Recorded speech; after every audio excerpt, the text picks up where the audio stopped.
Wake Up is out in theaters, new slasher film drawing from the late millennial, early Gen Z culture, reminding me right from the trailer of the very entertaining Bodies from not that long ago.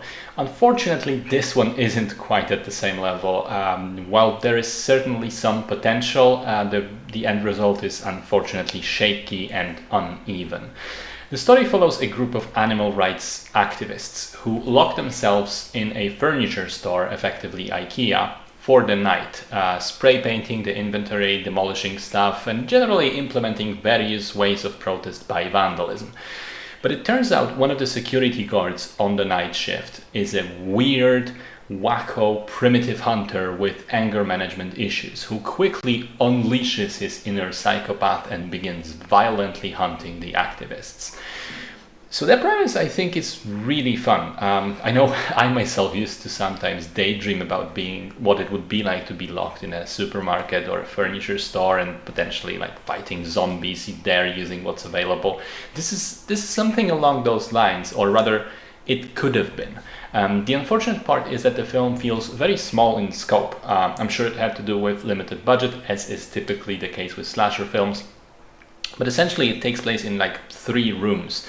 The store feels small and uninventive. There isn't really a sense of using lots of things from this unique environment. It feels tiny. But at the same time, there are scenes with people screaming and making a lot of noise and others not hearing it, which suggests that this might actually be a much larger space. So it's strange logistically. Secondly, I think the character work is very weak. The only person that we really learn anything about is the security guard.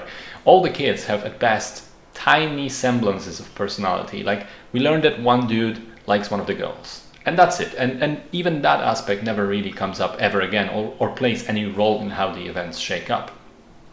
Or it's explicitly stated and established that the leader of the group doesn't necessarily like the newcomer, the new guy, and it's established in the very first scene they share together. He says that out loud, but that he doesn't like him, he doesn't trust him. But then the next time we see them, the leader goes out of his way to sort of patch things up and then even rescue the younger colleague. So you have to ask, where does this all come from?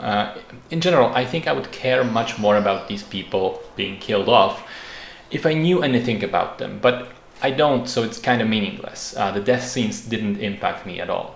They are somewhat entertaining, at least some of them, because like the first girl that gets killed is fairly boring and uninventive. The next ones are better, and I enjoyed the various traps and contraptions that the villain ends up making.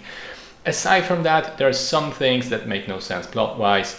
The acting is pretty one-note. I did like the music, especially in the opening scenes. There's some really cool electronic music playing. All in all, it's just a mediocre slasher. There are some individual elements to enjoy, but as an entire movie, it's just not strong enough to warrant too much attention.